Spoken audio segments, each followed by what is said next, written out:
a cikin waliyan Allah ma akwai wanda matsayinsa ya fi na wani to ya ce wannan kan tafadul fil imani wa taqwa kamar wato bambance-bambancen da ake samu ne a tsakanin matsayin mutane dangane da imani da kuma takawa. Mun fahimci wannan? kusan walintaka mutum bai zama waliyin Allah sai wanda ya imani ala inna awliya Allah la khawfun alaihim wa la hum yahzanun.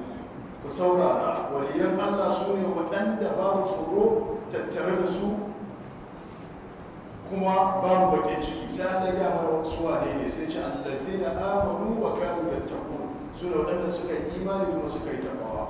To ashe waɗannan khaslatan waɗannan characteristics ɗin guda biyu idan aka haɗa su da su ake samun mai walintaka. Kenan duk sa'an da imanin mutum ya ƙaru takawarsa ya ƙaru ko ba haka bane, to a haka ma matsayinsa na walintaka yake ƙaruwa. Kun gane?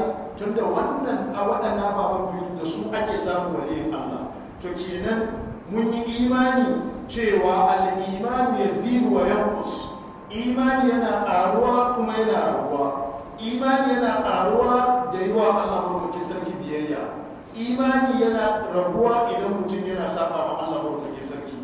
To tun da ko idan imaninka ya ƙaru to taɓawarka tsoron ubangijinka zai ƙaru. Wanda kuma gwargwadon yadda mutum ya san ubangiji haka kuma imaninsa da takawarsa yake ƙaruwa. Kun fahimci wannan da kuma biyayyar da yake wa Allah.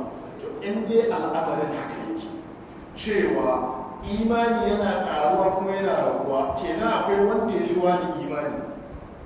Inda yana ƙaruwa kuma yana raguwa, akwai wani wanda ya fi wani imani, akwai wanda ya fi wani takawa. Ashe imanin mutane ba a daidai yake gabaki ɗaya ba, sa'an nan kuma takawarsu ba a level ɗaya yake ba matsayi ɗaya ba ne. Akwai wanda suka fi imani, akwai wanda suka fi takawa. Duk da wayancan su ma suna da imani suna takawa, amma suna da wanda suka fi su.